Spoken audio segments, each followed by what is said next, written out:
introduce the project and let us know why we're all here to talk about the village's comprehensive plan.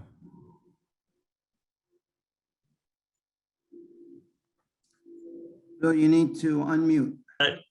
So I'll open it up. I know the mayor was coming from a veterans early dinner, and he was going to be joining us very shortly. But just so that everyone knows what the objective is here this evening, this is the master plan for the Village of Southampton update. The firm of Buckhurst Fish Jacquemart, the contractors that have been retained by the village to do this, did the master plan back in 2000 when I was a village trustee. Some of you may remember that. It was a while ago now. But we did, I think, a very good job back then. And it was felt now by the Village Board of Trustees today that we should do an update of that plan, realizing that there have been some changes in the community and certainly changes due to COVID and other factors. And so thought this was a good opportunity to have the process once again. It will probably take a total of 8 to 9 months. We started sort of late summer, early fall.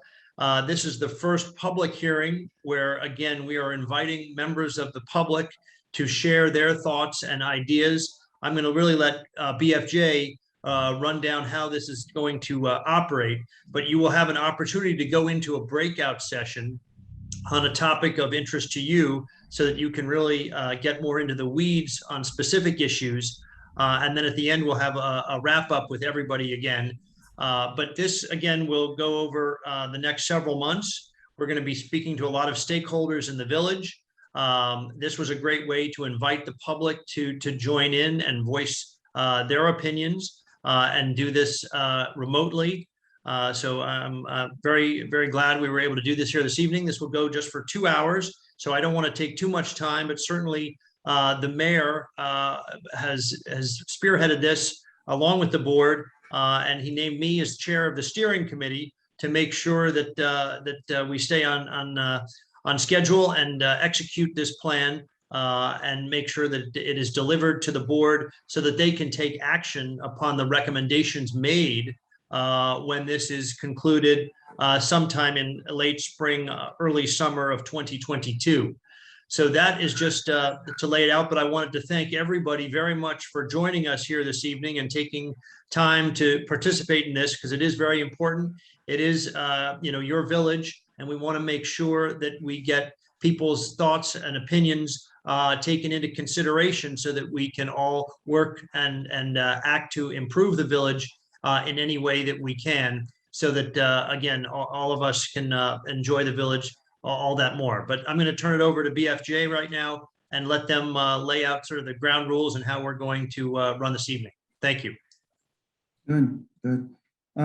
Thank you, Bill. And I'm just going to do a brief few slides just to introduce this, sort of what is a plan and who the team is, but I'll just briefly introduce myself. I'm Frank Fish. I'm one of the founding partners of BFJ. I'm the F of BFJ.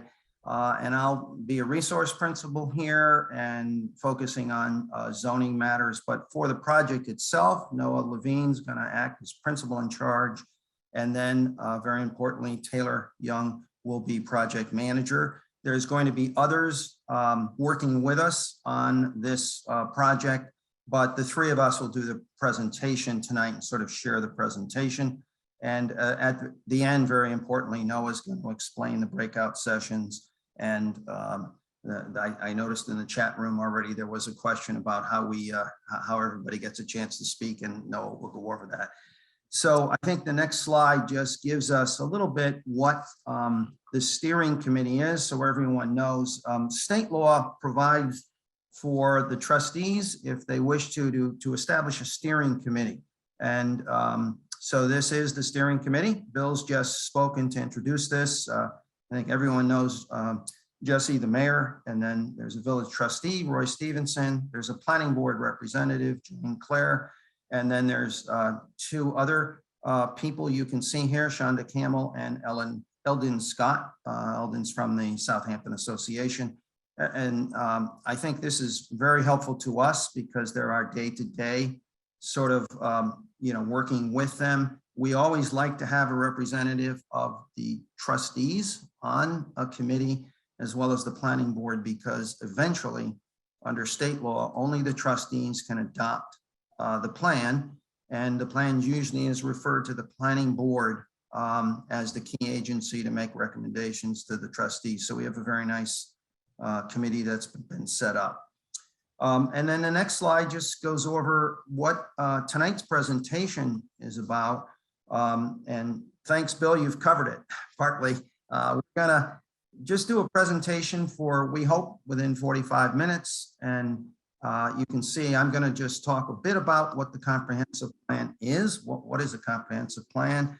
Noah's gonna talk about the planning process and timeline. Taylor's gonna talk a little bit about the Southampton village, sort of in terms of basic demographics, some land use.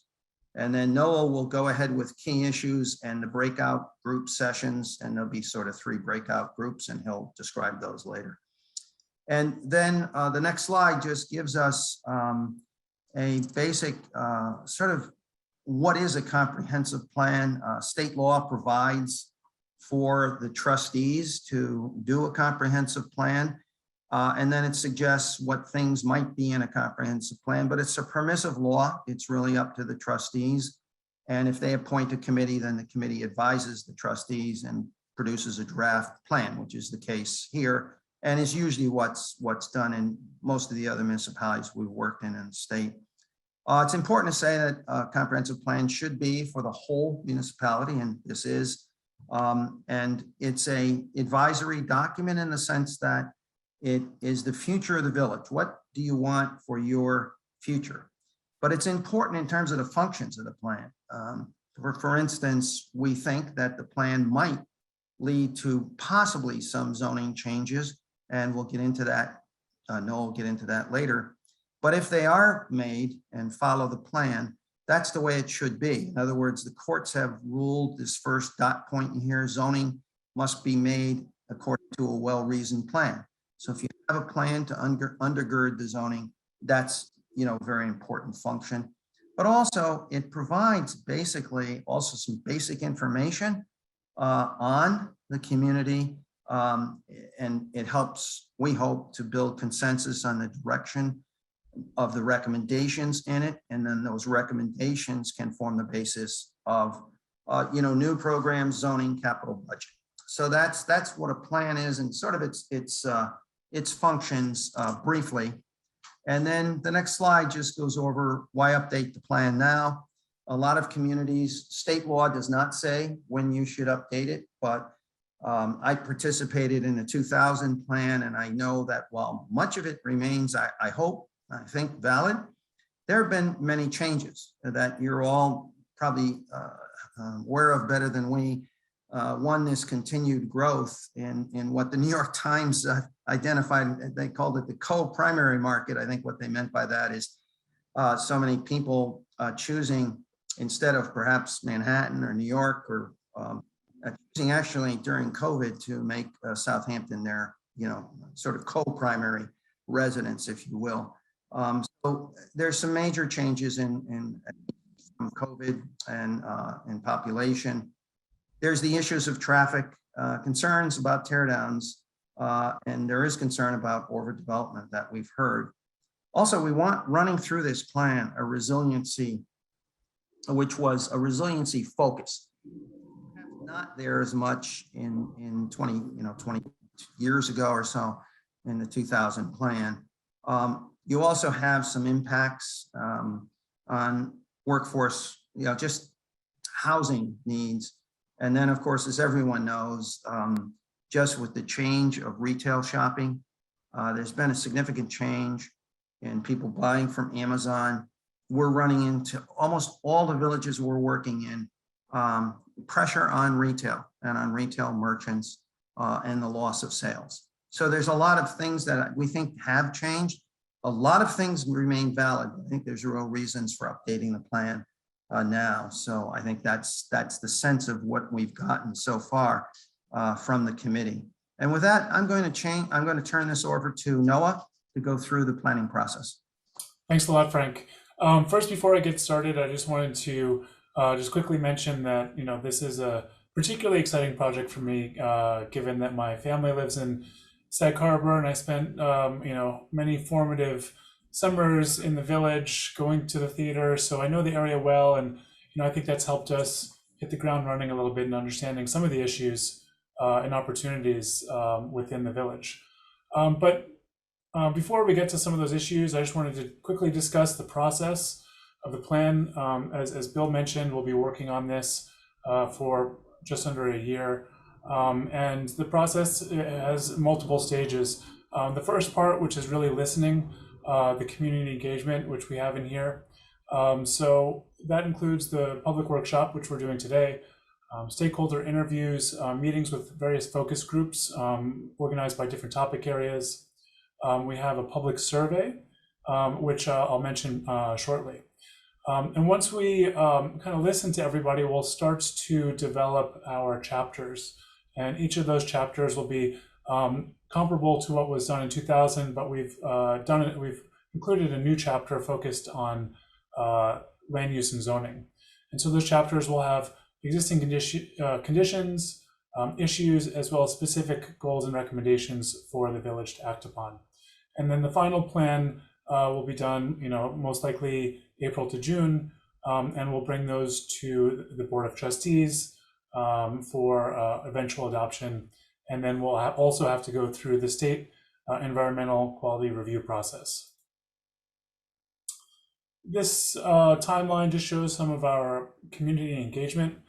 You can see the public workshop tonight. There'll also be some more informal community meetings in the next couple of months, as well as stakeholder interviews and as well as a public survey.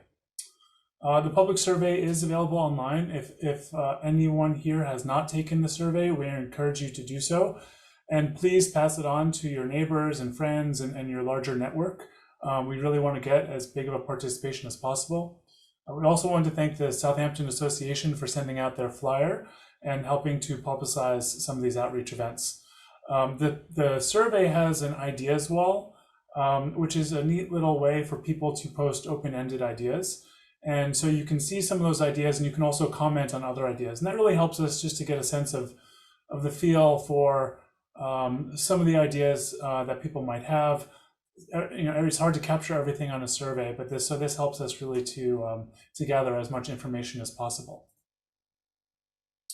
As I mentioned before, the comprehensive plan chapters are going to be based on what was done in the year 2000, with the addition of Chapter 9, zoning recommendations and implementation. But we basically cover, these are the various, typical buckets, topics that a comprehensive plan might include.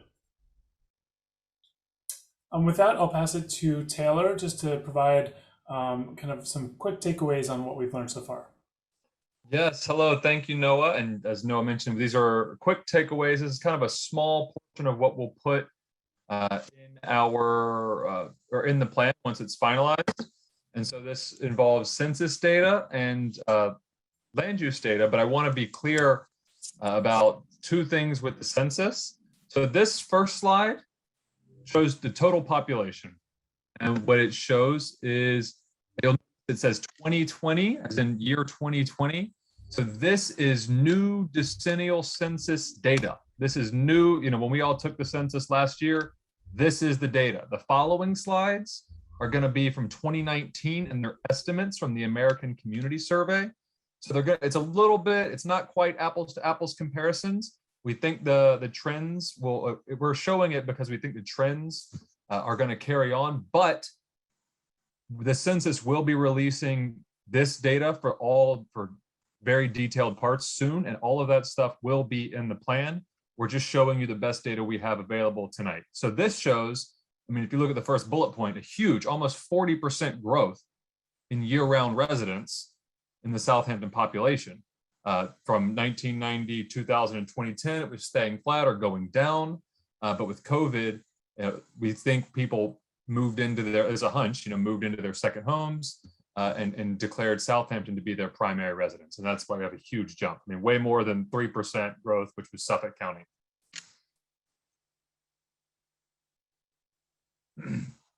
Now, again, this is 2019 data, so it's pre-COVID. we think the trends are similar, but 51% of Southampton Village residents, permanent residents that are year-round residents, are older adults, age 55 or older. And this trend, Southampton has been getting older over time.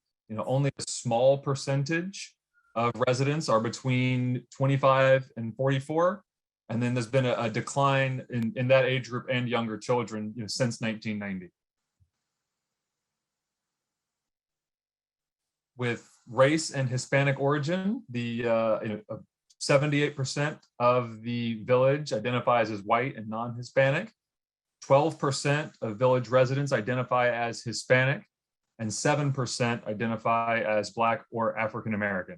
And the full chart, as you'll see on the right, has non-Hispanic, Asian Pacific Islander, and then some other race alone, or 2 or more races.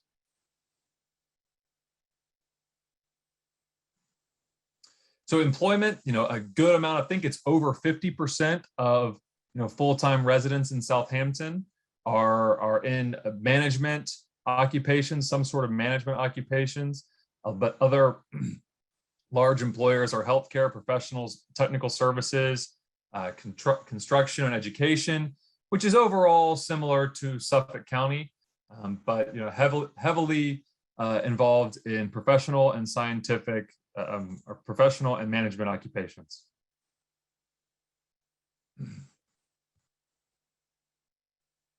And so moving to land use, this is existing land use in the village. As we can see, so yellow colors mean, in general land use parlance, yellow means residential and red means commercial. So you see a lot of yellow here, and that's because a lot of the village, as we know, is used for residential, and a lot of it is single family residential. The inset map, kind of the blown up map up on the top left part of your screen, shows the village center, or the center of the village, and that's where you see these red colors. It's a variation of what type of commercial, but just kind of showing that this is the commercial core. If you look at the land use map, blue is institutional uses. That's our schools, churches, museums, those sorts of things. And then there's, you see the commercial corridors going north and north of the village, and then east heading back out as well.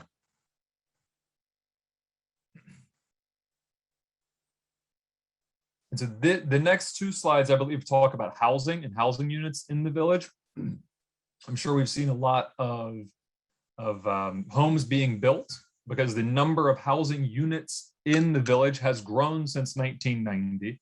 It looks like almost 700 new homes in 1990, but that growth is largely coming from second homes.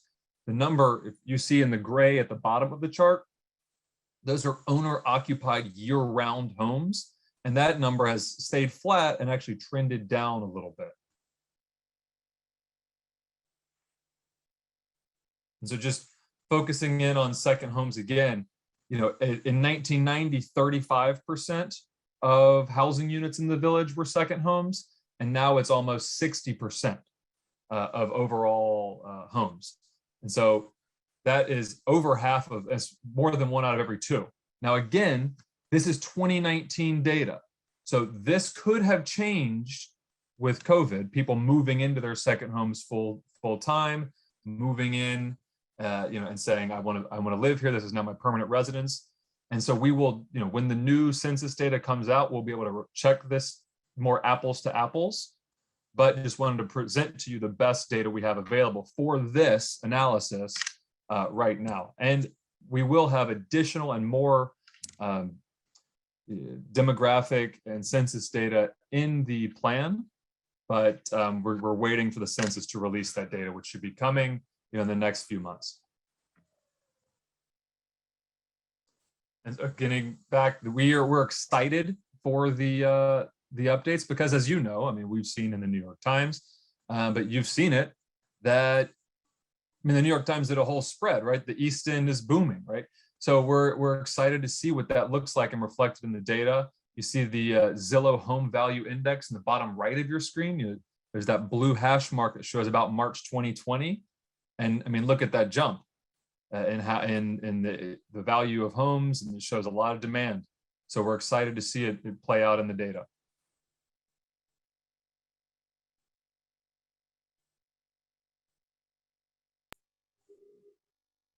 So next, I will turn it back to Noah to discuss the issues that are facing Southampton. Thanks, Taylor. The next couple of slides just show a number of issues that we've been able to gather from prior planning documents, conversations with the steering committee, and others about, what were the issues from the last plan, and what has the village been working on. I just wanted to mention, the prior comprehensive plan had some guiding principles. If any of you haven't seen the plan, it's worth a read, so you can get a sense of what a comprehensive plan is. But the guiding principles for the prior plan were to preserve and enhance the village's quality of life elements, seen to be open space, the natural environment, and the historic character in small scale buildings. To focus on the needs and communal aspirations of the village residents, rather than on the needs of out-of-town visitors and tourists, and to seek a balance between the needs of pedestrians and automobile users in the downtown and throughout the village. So we're looking to update those guiding principles, develop some new ones based on some of the changes that Taylor discussed and others. We're also looking at some of the prior work that the village has done. In addition to the comprehensive plan, the village did a village center zoning and architectural design guidelines in 2013. We are very familiar with that document, and there were a lot of really good ideas that for the village center specifically. And so we can look to kind of selectively pick out some of those ideas and learn from what worked and what may not have worked. A planning and zoning report was done by Studio AB that looked at residential homes, mostly single family, and the character, and looking to define zoning changes that might help to reduce the impact of larger than large new developments in single family neighborhoods. We're looking at the coastal erosion and management study done by the village, a sewer system feasibility study that was mapped for the village center. That's a project that will take a number of years to complete, but it's something that's currently being considered. FEMA elevation and zoning height study which looked at appropriate heights for residential buildings that are in the flood zone, the management plan for Lake Agawam, and there have been subsequent reports since then looking at water quality for the lake. And so when we think about, I'm going to kind of go through some of these by topics. Also, what we're going to do is we're going to have a poll quickly, but I'll get into that in a minute. But some of the issues that we're looking at for this plan, we're looking to update the zoning code to look at ways where we can maintain the neighborhood scale and prevent oversized buildings. And so that might be looking at setbacks, looking at heights, looking at ways to reduce impacts from noise and light impacts and so on. Also looking at opportunities to preserve some of Southampton's older building stock.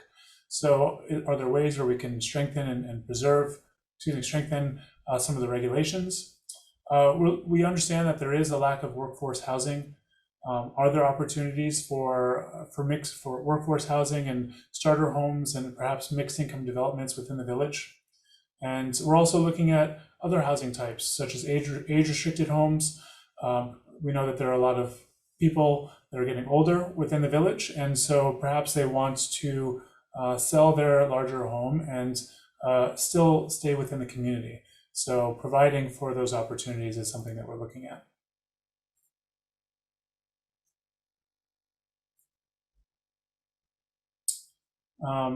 As I said before, the size of homes is something that has been brought up in a number of prior plans. The side yard setbacks, where homes may be too close to each other. So looking at those regulations and making sure there's adequate space, making sure that there's enough impervious surfaces or green space and landscaping, so the lots aren't covered with impervious surfaces. So that also, in addition to the aesthetic value, that also helps with runoff. And also the need for landscaping parking areas, so we can visually screen some of those areas. This slide shows the flood risk areas, those areas within the 100-year floodplain. As you can see, a lot of the village is really affected by flooding. And there are regulations that really address what you can and can't do in the flood zone. And so we'll look to kind of consider what the village might do in those areas to try to make sure that new developments fit in more seamlessly within the surrounding context. This slide shows the National Register Historic Districts. So we're looking at possibilities to expand the historic district to protect more older homes and protect those historic resources. We do understand that there may be a need to increase staffing within the village to help review some applications, not just for historic preservation, but also for building and planning board review and zoning board review and so on. And so this is something that the village is currently looking at. So with that, I wanted to kind of just take a quick break and launch a short poll. So hopefully everyone should see a poll pop up on your screen. The idea with these polls, this is not a scientific poll. This is just kind of a snap poll to get your sense of what you think the priorities are. And so we want to get a sense of, which issues you think are most important to you. We invite everyone to select 2 of these options. We just want to get a sense of which ones are most important. So the size of new homes, the design of new homes and buildings, workforce housing and starter homes, senior housing, preservation of historic buildings, development in flood-prone areas, building setbacks, and tree removal during renovation and new construction. So I'll give everyone a minute just to kind of think about it, and whatever this is not scientific. This is just to get a sense of some of the priority issues.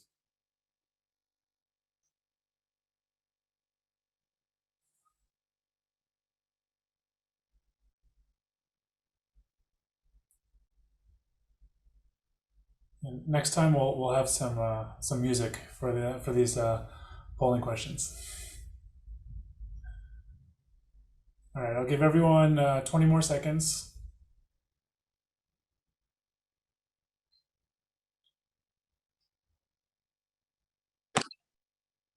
They also don't make a lot of money and living Miami suck. Okay. So it looks like most people participated. I'm going to share the results. So hopefully you can see the results, and we can see that about 50%, exactly 50% said that the size of new homes is one of their priority issues. So that was the number one issue. And then also preservation of historic buildings. So those 2 images. So it feels like the character, the residential character, is something that's really important to most. And then workforce housing was also tied for second as an important issue. So it's really interesting to see that. And then a lot of the other issues all kind of fell in between 10 and 20%. So that's helpful to see. Moving on, looking at transportation and mobility. We know that these are also issues. In the last plan, talked a lot about the issues of congestion and cut-through traffic on local streets. I've listed some of those streets that were listed in the plan.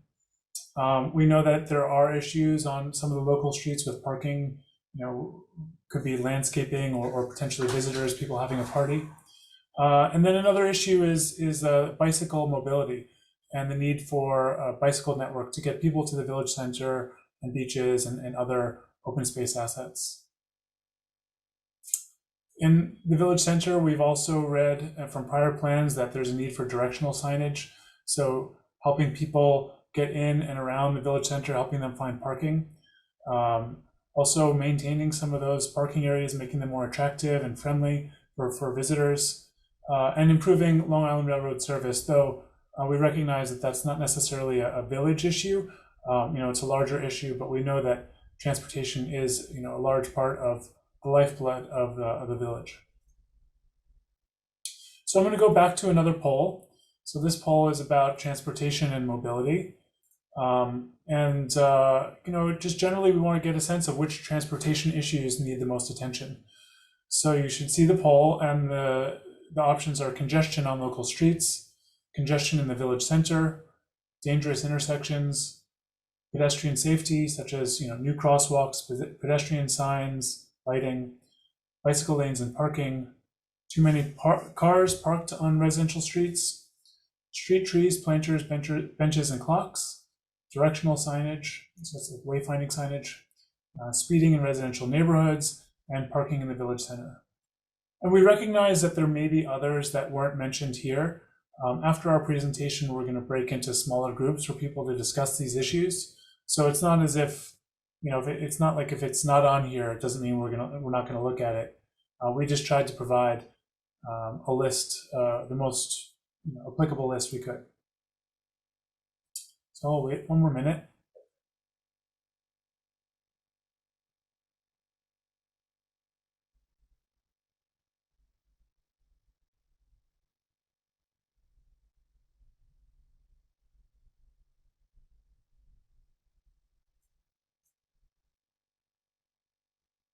Okay.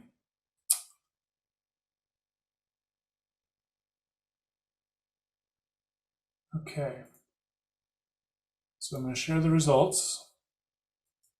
Okay, so just looking at this for the first time, bicycle lanes and parking was the most popular answer as far as issues that need the most attention, followed by congestion in the village center and speeding in residential neighborhoods.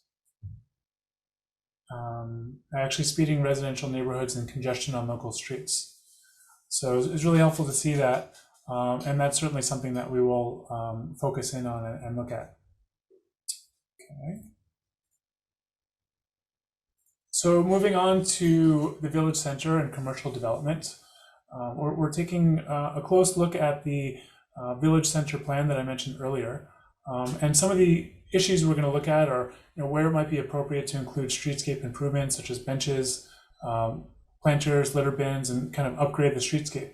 While some areas are very attractive, such as Main Street and Jobs Lane, there might be others that need some attention. Nugent Street and Windmill Lane come to mind.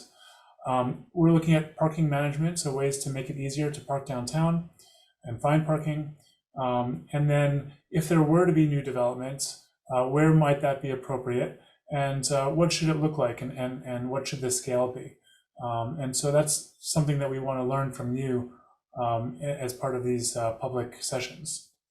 And then also the appearance of the roads serving as gateways to the village. How can we landscape them and make them more attractive and really invite people to come downtown?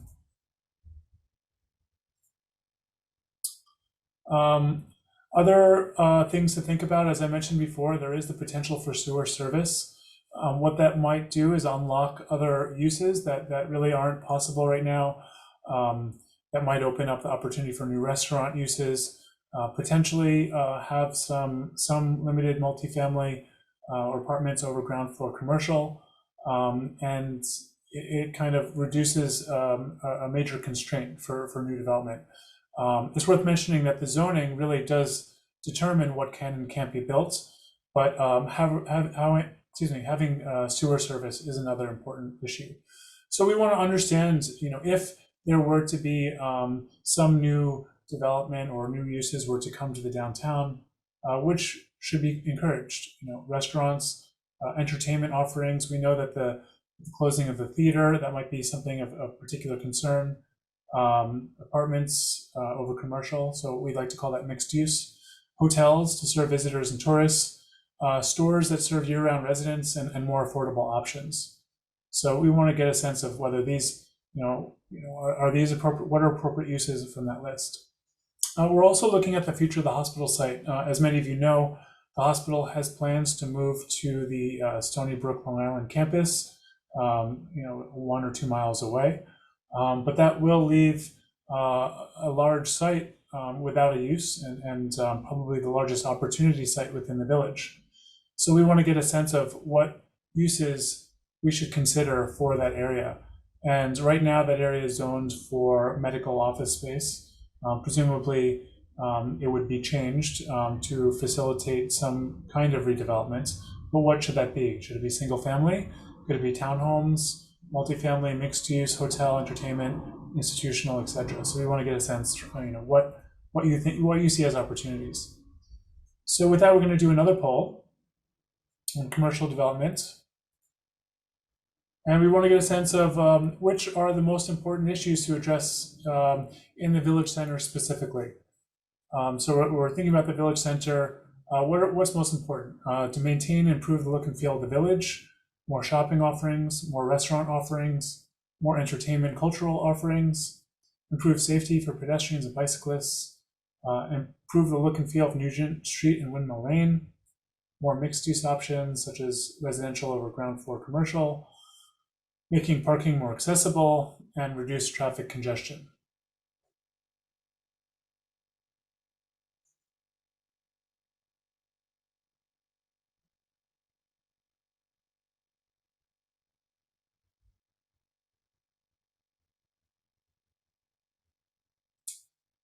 Okay, it seems like people are starting to figure this out. The results are pouring in. Just one more minute.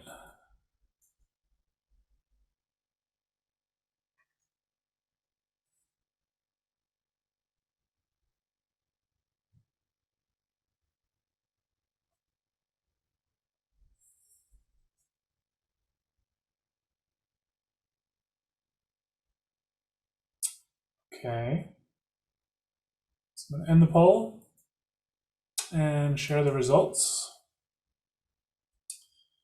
Okay, so it's interesting to see the two most popular answers here were more mixed use options, so residential over ground floor commercial, and improve the look and feel of Nugent Street and Windmill Lane. Those two, seem kind of appropriately grouped together, because if there were to be some kind of development, it feels like it might be more appropriate on those back streets as opposed to Job's Street and Job's Lane and Main Street. So it's interesting to see that. Maintain the look and feel of the village center was the third most popular. Oh, excuse me. More restaurant offerings was third, and maintain and improve the look and feel of the village center was fourth. So that's helpful. Okay, I'm almost. We're making our way through this. When looking at natural resources, we know that it's priority of importance to clean up Lake Agawam. There's a long history of environmental issues there. It's a large effort that the village will most likely need support from others to clean up, but it's something that the village is looking at. There are also opportunities to reduce runoff, so prevent water and from entering the lake and contaminating the lake. So you do that with additional trees and landscaping upstream, buffers around water bodies to catch runoff, and improving landscaping standards for the rest of the village. Also, the village is looking to lobby the county to use more preservation funds to acquire undeveloped open space. Some other issues we know about from the prior plan and other documents are improving access to parks and connections between those resources, improving maintenance of beaches and improving beach parking, making them ADA accessible, updating playgrounds and parks with modern facilities, and again, bike lanes to beaches and parks. So we're going to do another poll. This one is about natural resources.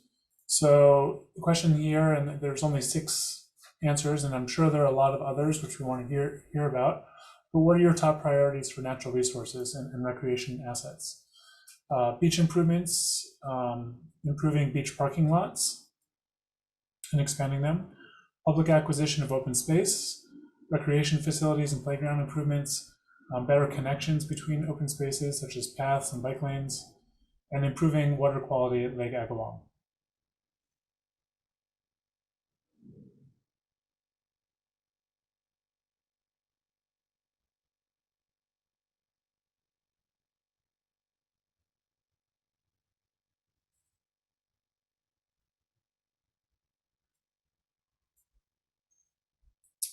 And the purpose of these polls is really just to get you thinking about some of these ideas. Hopefully it kind of primes the pump for the discussion that we're going to have shortly. And it just helps to, think about maybe some ideas that you haven't thought about previously. So end this poll, share the results. So the number one issue here, or priority, is improving water quality at Lake Agawam and other water bodies. The second most cited priority is the public acquisition of open space, followed by followed by beach maintenance improvements and better connections between open spaces. Those were in the high 20s, so that's helpful to see. And last, with community and cultural facilities, some of the issues we heard about were accessibility of Village Hall, making it easier for people to access that facility, school enrollment and population changes, which might result in demand for additional services. We recognize that this plan, the Board of Education is a separate entity from the village, but we will work with them to try and find out what their needs are and incorporate that into our plan.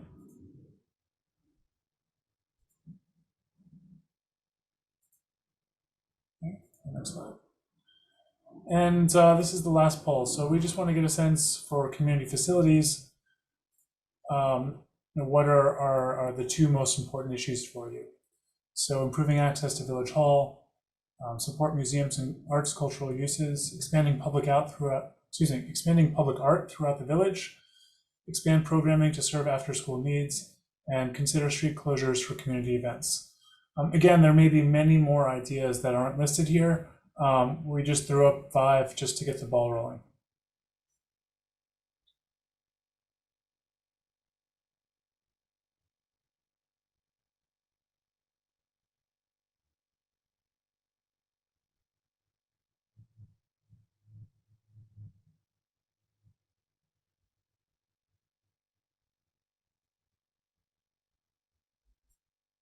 Okay, I'm going to end the poll, and it looks like the most important issue here was supporting museums and arts and cultural uses, followed by consider street closures for public events in the village center and expand programming to serve after-school needs. Okay. So I just want to explain maybe what we're going to be doing next. So what we'd like to do is break everybody into smaller groups to have discussions where basically you all will be invited to kind of share some of your ideas with us. We'll be here to moderate, but we really want to keep just the conversation going. There are no bad ideas. We just ask that people be respectful of others in these small breakout groups. If there's someone who hasn't spoken, please give them the time to share their ideas. But for starters, we'll start with introductions, and then try to think about the top 3 issues that you think that the comprehensive plan should address. Are these new issues, or have they persisted for years? And think about the things that can be addressed in the long term as well as the short term. So we want to think about, and we want to include in the plan, some easy wins as well as a long-term vision for the village to grow. So with that, everyone is going to be pushed into small breakout groups, and we'll reconvene in about 45 minutes to share what was said in each of those individual groups. Can you all hear me now? Yep, we can hear you. I was just really mentioning that parking management idea, in that it might be something that you might want to look at. And by that, I mean, you have 2-hour parking on the west side, and maybe some of it for employees should be a little longer, if 4 or 6-hour parking. On Main Street should obviously be shorter parking. But that idea of a parking management study might be able to use the existing parking you have more efficiently. So, hey Frank, can I interrupt you? Yes, absolutely. Go ahead. We're in the main group now. Everyone's back. Yeah, and we should, Noah, I'll turn it to you. Okay. Well, thanks everybody. I hope that was everyone had productive conversations. I know our group was really great. We had some great ideas. I'm going to have to kind of sift through these notes that I have. But what we'd like to do now is the 3 of us on BFJ Planning are going to quickly summarize what was said, kind of the big picture ideas. We're not going to get into all the details, but just to give a sense of the flavor of each of the group discussions. We'll also develop summary notes, and we are also recording this conversation. The small breakout groups were not recorded, but this kind of summary will be. And then we'll invite the mayor to maybe provide some closing remarks. And so maybe I'll just pass it to Frank. You sounds like parking management was an issue, but no, I think it was an excellent discussion. That just parking was just the last issue. And I'll try to be, I know we're trying to do this so we all wrap up by 8 o'clock. So I'm going to try to do this in 5 minutes if I may. And then anyone that was in this discussion, if I've left something out, it's very important to you, please add it on. We did start a little bit, I think, with just a little bit of a conversation on, and I'll go right to a detail point and come back later to some larger ones, but this was an important thing that we hadn't mentioned, and it's pesticides and control management of pesticides, but it's probably also a slightly broader issue of, sustainable practices. People mentioned also mulching.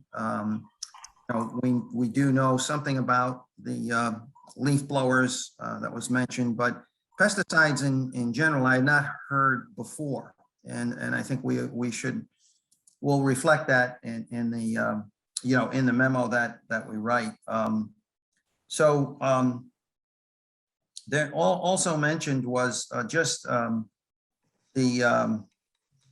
think was basically issues of pricing, new housing, affordable housing, but also need for sort of, if we could, it's harder to solve, and that is affordability to restaurants. I guess particularly we're all feeling that with the prices have just, gone up for just about everything.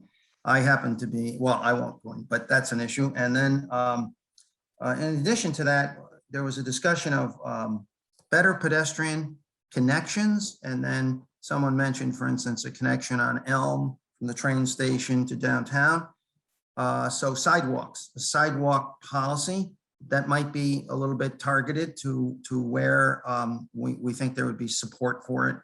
Also bikes, bike lanes, where can they be put and preserved and used well. And then there was a fairly significant discussion, which I was very interested in.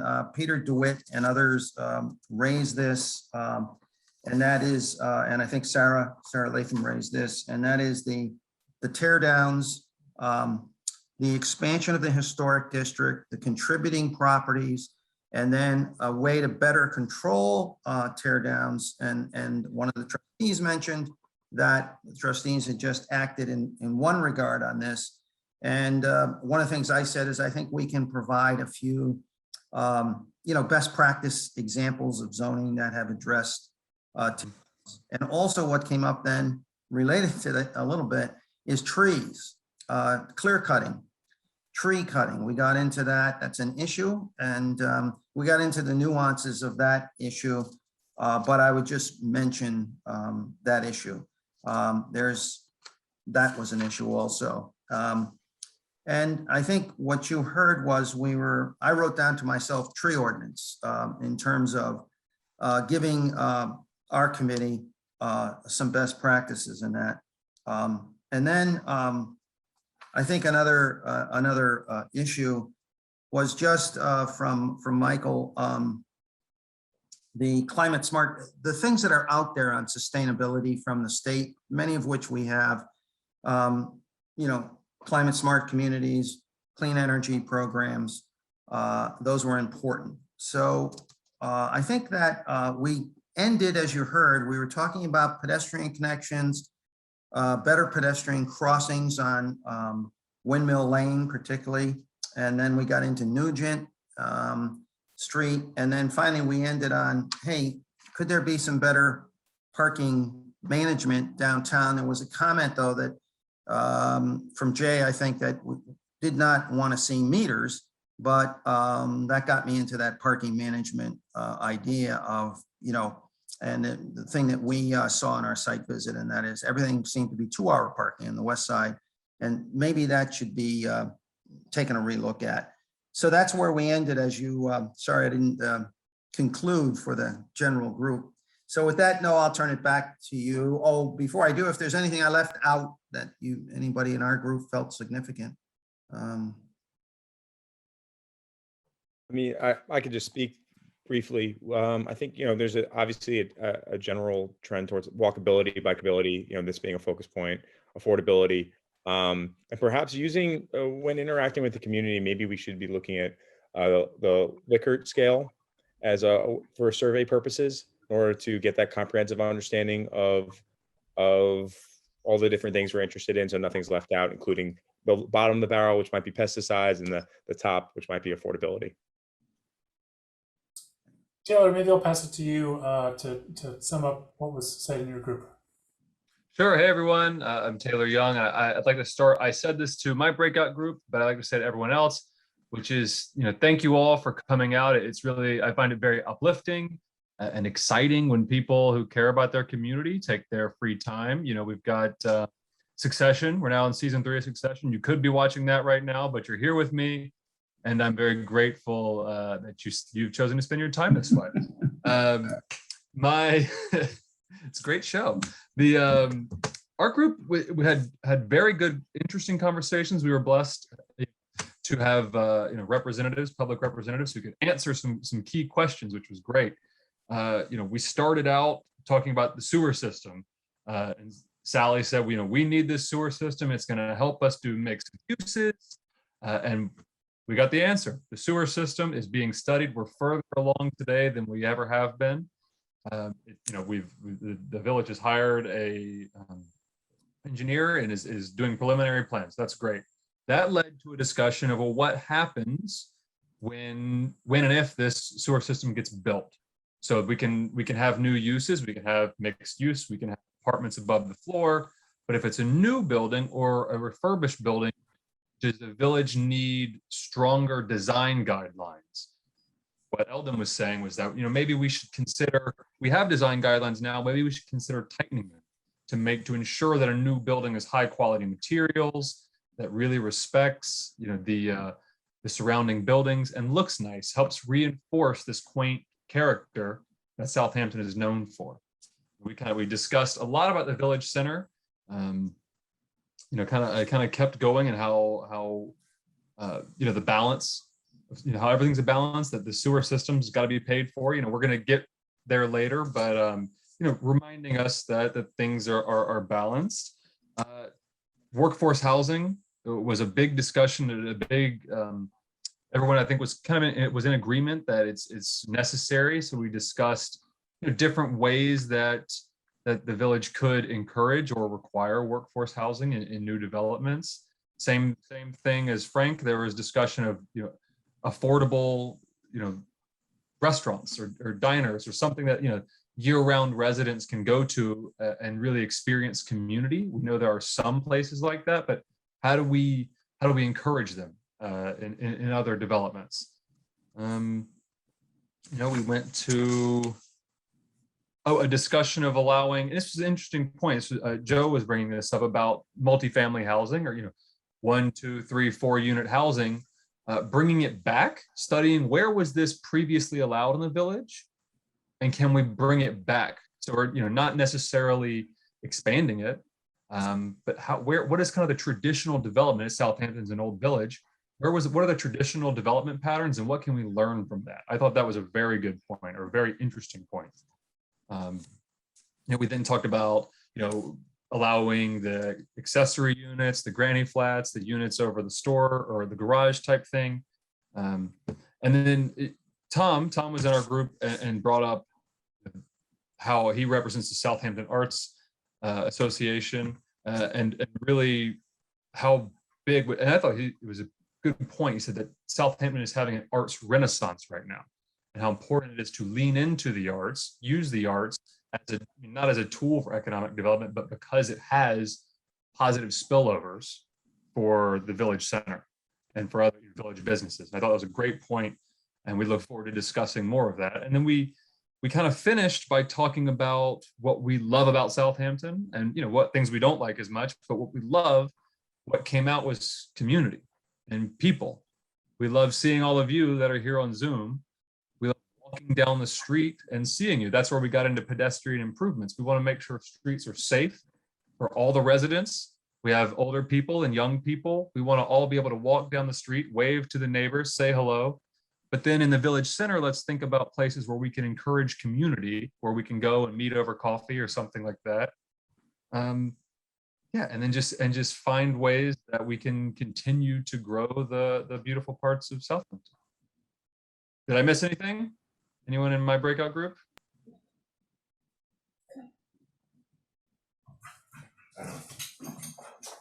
All right. Okay. Noel, I'll throw it to you. Okay, great. Thanks, Taylor. A lot of the things we talked about were kind of addressed by Taylor and Frank. So it's good to see some consensus on some of the ideas. One, first and foremost, you know, in the beginning, we talked a lot about biking and the importance of creating safe, protected lanes to the beaches, to Main Street, and also to other towns such as Sag Harbor.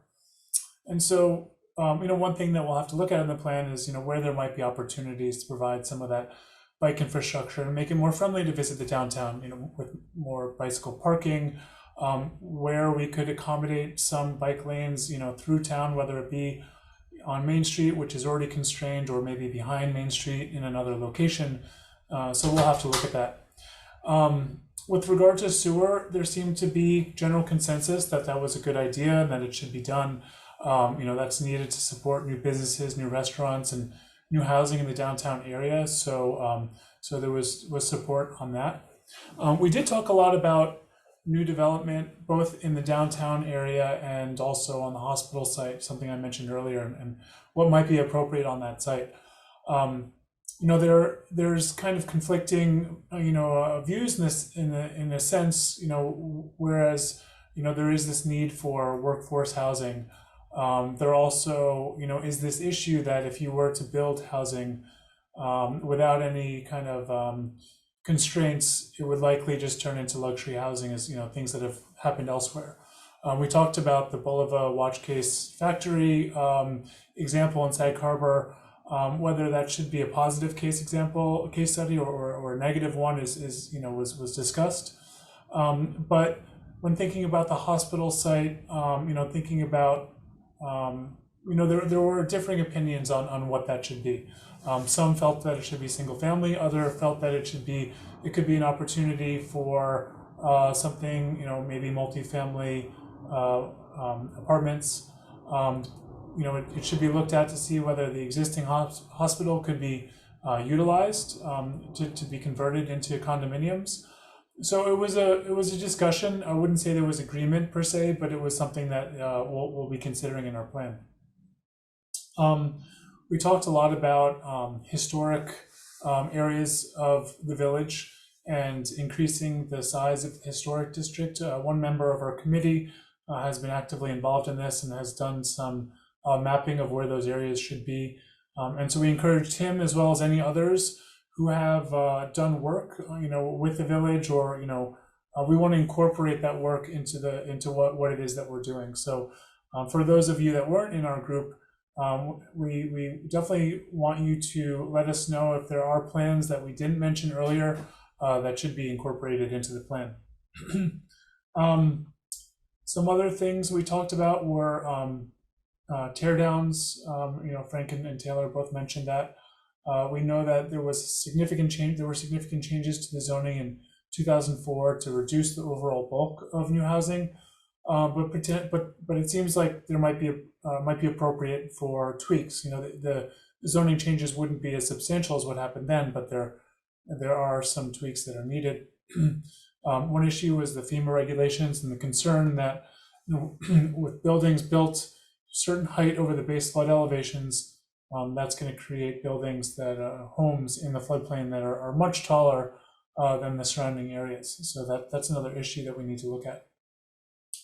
One member from our community, from our committee, commented that climate change needs to be more of a focus. There is a climate action committee, and we look forward to incorporating their recommendations into the plan. So we want to make sure that we address sustainability and minimizing the village's carbon footprint. So that's something that we agreed should be an important component. The idea was mentioned to bury electric wires for both visual and aesthetic reasons, as well as to reduce the risk during storm events. And this was something that the East Hampton had done in their center, so perhaps we could learn from the work that they did. I think there were some other comments. I think that was mostly it. Bill Williams, I don't know if I missed anything, or sorry, Bill Menger. No, I think that was it. There was also the comment, though, aside from just workforce housing, if maybe there should be housing in the village that's age restricted, so that older folks who have lived in the village, for a long period of time, they might want to downsize to a townhome or something that would allow them to still live in the village, but not have to maintain a whole single family home with its property and all that encompasses, in terms of landscaping and all of that, that might be a nice solution again for older citizens. As you pointed out early on, the demographics of the village is aging. And this would be a solution maybe for some to be able to stay in the village in a townhome as opposed to a single family residence. Thanks. Question Thank you very much. is the demographic in the village aging, or is are young people moving out and then we're left with aging population? So maybe the term to use is affordable housing, where it's all encompassing, including workforce as well as age restriction. So I think, hopefully that those summaries provided kind of the general feel of what was discussed. I think the conversations were broad and we really went over a lot in a short period of time. What we're going to be doing in the next couple of months is really developing some of the ideas and working with the committee to develop these chapters, and then we will present them back to you in the winter, some of our preliminary recommendations. As I mentioned before, we have a public survey that's still live, and we encourage everyone here to take it. I just wanted to pass it to Mayor Warren to maybe have some concluding remarks. But from our team, we just want to thank you for your time. And with that, I'll pass it to the mayor. Thank you very much, Noah. It'd be a great opportunity to wrap this up. We had a very extensive 2-hour session tonight, and I think a lot was accomplished. This is reason to be very enthusiastic about the future of the village. And as Mike Lieberman, one of the co-chair people of the Planning Commission, essentially said, this is the constitution for the village moving forward. And this will be the reasons where we can take action to accomplish all of the ideas that we discussed. So we have laid out a roadmap for the future. So I just wanted to thank you, Noah and Frank, and the rest of your team from BFJ. Wanted to thank members of the Planning Commission, the Steering Committee, Architects Review Board, Zoning Board of Appeals, Planning Board, and all of the residents who took their valuable time to participate in this. Please do spread the word to your neighbors and friends. The more participation we have in the update of our comprehensive master plan, the better. This is a document that should represent all of the village. And so again, the more input that we can have, the better. We'd like to make sure that no one feels that they're left out or they were not included. Again, which is why the most participation is the best thing for this plan. So I wanted to say goodnight to everybody. We're looking forward to the next conference we have together, and then to further on all of the great ideas that we have, ranging everything from the bikeability and making our downtown more pedestrian friendly, to housing, to climate change, historical preservation, design guidelines, etc. So again, thank you to everybody tonight, and good night, everyone.